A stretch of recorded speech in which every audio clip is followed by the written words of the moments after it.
ఒక గ్రామంలో చదువు మధ్యలో మానేసిన 4 యువకులు ఉండేవారు. ఆలోచనలే లేకుండా, లక్ష్యాలే లేకుండా డబ్బు కోసం తహతహలాడుతూ జీవితం గడిపేవారు.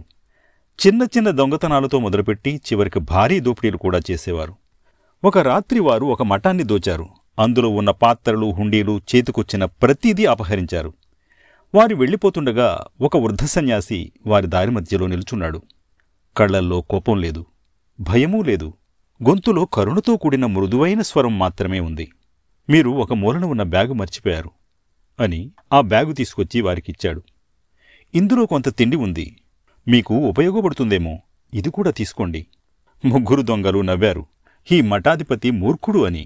4వ వ్యక్తి మాత్రం ఆశ్చర్యంతో నిలిచిపోయాడు. అతడి మనసులో ఏదో ఆందోళన.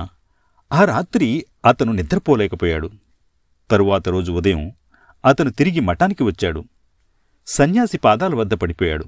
నిన్ను ఎవరూ తెలియటం లేదు, కాని ఇకపై అలాంటి వ్యక్తిగా ఉండాలనిపించడం లేదు అన్నాడు. సన్యాసి చిరునవ్వుతో చెప్పాడు, అయితే నువ్వు కొత్త జీవితాన్ని ప్రారంభించు నాయనా. ఈ నేలను శుభ్రం చెయ్యి, అలాగే నీ మనస్సును కూడా. అక్కడే అతని నిజమైన జీవితం మొదలైంది. రోజులు గడిచాయి. ధ్యానం చేశాడు, జ్ఞానం సంపాదించాడు. ఇదిలా ఉండగా మిగిలిన 3 అప్పుడప్పుడు వచ్చి అతనిపై జోకులు వేస్తూ వెళ్ళిపోయేవారు. మా జీవితాలు చూడు, బంగారం, మద్యం, హంగామా అంటూ ఎగతాళి చేసేవారు. ఏళ్ల తర్వాత ఆ 3 దొంగలు పట్టుబడ్డారు, దెబ్బలు తిన్నారు, జైలుకు పోయారు.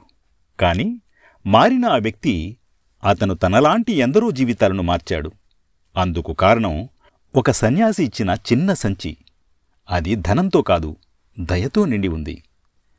మార్పు ఎప్పుడూ బలవంతంగా రాదు, మన హృదయం సిద్ధమయ్యాకే మొదలవుతుంది.